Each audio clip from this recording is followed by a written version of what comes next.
Yan, wilayah Tui Melusong setelah wilayah Belandengkau.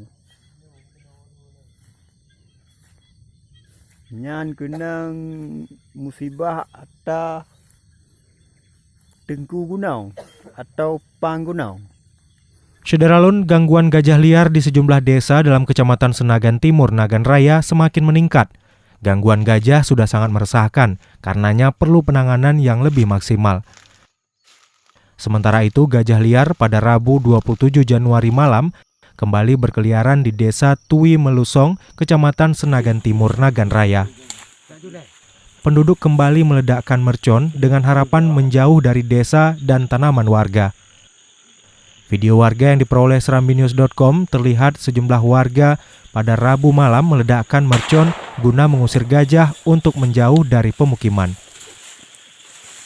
Sebelumnya, gajah juga muncul pada Selasa malam di Desa Blangtengku, Kecamatan Senagan Timur, yang menyebabkan kacang tanah, padi, dan jagung dirusak dan dimakannya. Pengusiran gajah liar selama ini hanya mengandalkan dengan mercon dinilai belum membawa manfaat banyak.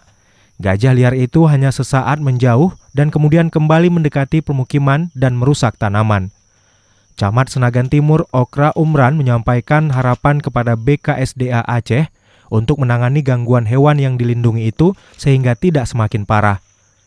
Pemerintah setempat juga berharap agar Nagan Raya memiliki CRU untuk mengatasi gangguan gajah tersebut yang telah memberi dampak sosial ekonomi warga.